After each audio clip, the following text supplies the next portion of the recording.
Hey guys, welcome to Tiny House Customs. I'm Dan. In today's video, I'm going to repair this section of the roof. And it might not be just today's video. This might be a series. We'll see how much I film on this, and then when I do the edit, I'll keep them around 10 minutes. So maybe 2 or 3 videos, but I'll try to keep them entertaining. Today I've already done a lot of work, so I'm sweating and, huffing and puffing.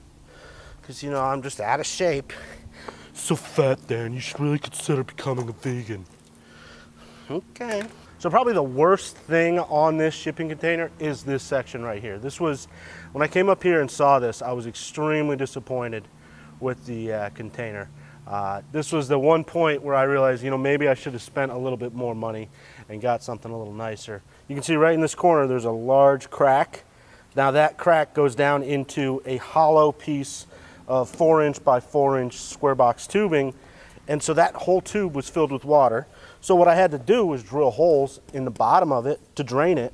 But now every time it rains, this thing fills with water again, and that water drains into the house. So this is high on the priority list to fix. I'm gonna replace the sheet metal from here back to one of the upper ribs where there's no rust. And then I also want this roof to still have that pitch in it. So what I've done inside is put that post right there, and it goes up to like a flat block. You probably can't see it, but there's a flat block. There it is. So I'm going to start putting metal in. I cut some steel today with a grinder, and oh gosh, I've got hives because of the hot ashes.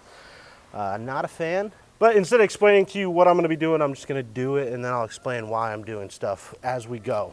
So first thing I want to do is grind this leading edge right here down to some good weldable metal. And I'll tell you, I'm on the sketchiest piece of staging I've ever been on. Just protection, wear protection for yourself. Wrap it up, wrap it up.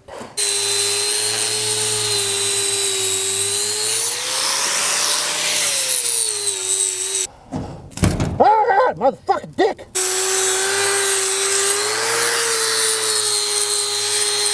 What I'm gonna do is weld this piece of 1-inch. So what this piece is gonna do is basically gonna prevent water from getting in on the end. It's kind of like a gable end, if you will.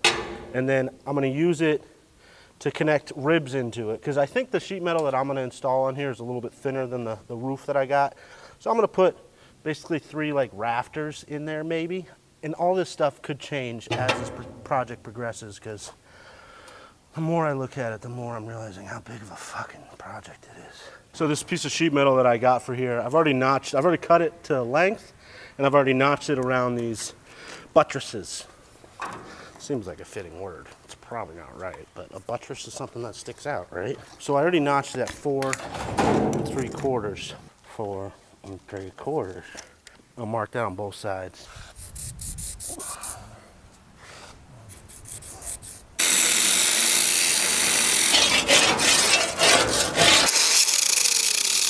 A lot of you guys keep sending me videos of like shipping container things. Trust me, I've seen them already. I've been researching this for a year plus, 5 years. Been watching shipping container videos, but a year solid of going out of my way searching for them.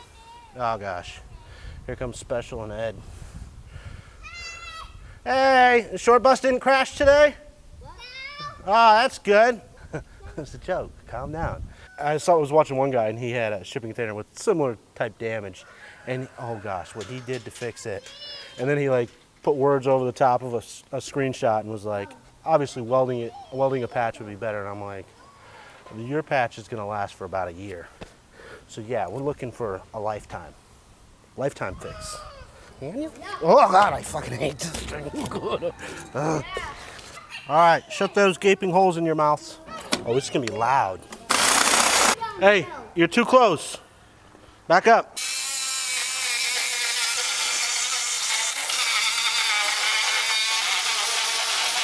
I bet you a strictly metal blade, because this is kind of a wrecker blade.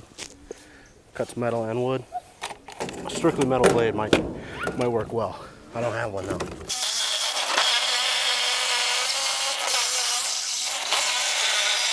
Oh, I stopped carrying right there. You could see where the carrying stopped. Son of a gun. I don't know how thick this upper flange is right here, but I want to get as close as I can. I think it might be 1.5 inches, maybe. Nah, 2 inches. We'll call that 2 inches. So I'm gonna just set a kind of a reference. None of this needs to be perfect. My steel's gonna overlap, but I do want to clean all this, the steel that's gonna be underneath the new piece, so the rust doesn't continue.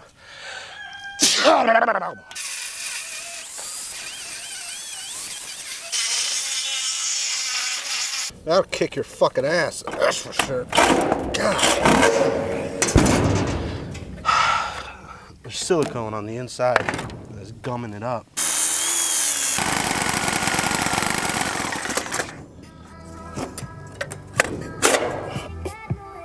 One, two, halfway there.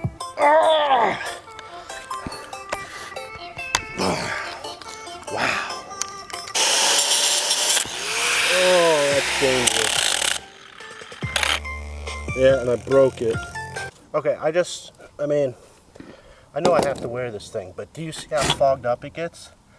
Like, how is that safer? I understand why it's safer, but come on. You can't fucking see what you're doing. Like, what in the hell? I mean, safety equipment. If you have hearing protection on, you can't hear somebody say, watch out. If you have a respirator on, you can't fucking breathe. If you have eye protection on, you can't see. Oh, Sawzall blade. Cuts through it like butter. Yeah, no, we're gonna have to get a plasma cutter.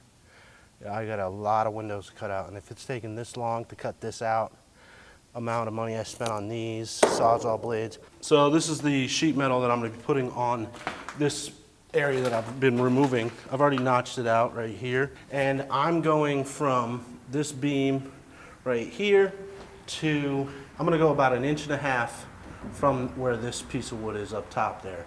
Basically what I want to do is have that a nice seam on top. I'm going to end up putting a piece of 1-inch flat bar on there to, you know, tack it in together and to give it some strength. But to make this cut kind of match up, if I cut them both at the same time and then take the angle grinder or Sawzall, whatever, and I cut, then what it will do is basically make a like a puzzle piece matchup. So if I'm all like jagged or whatever, it's still going to match up because they're both cut in the same place.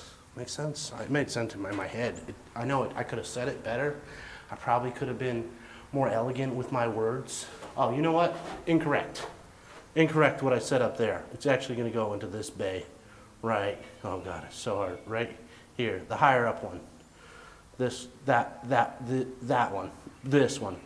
That one. Also, when I was cutting these, I left literally like 1/8 inch on each end here, just to hold it in place so it doesn't fall. If you put any weight on it, it will drop out, but that's just kind of holding it on both sides. Once I'm done cutting, I can just hit that really hard with a hammer and it'll break loose. If you ever think that I am filled with bad ideas, just look at this. Like, the steel is just hanging on this ghetto ass staging. Oh gosh. Peanut, I'm gonna need you to run away somewhere. I'm hoping this is a safe place for you. Okay?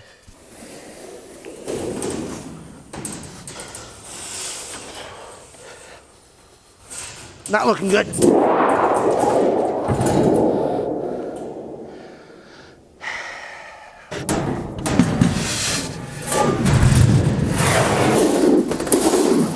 You see how these are like corrugated? I want to cut the higher one that's underneath there, right in the basically center. So 11 inches. Oh yeah. See what I've done? I've made it. I made this notch right there a little wider so that this curvature will be good, because right here it's going to be 1 inch high and then it'll taper. Maybe, I don't know.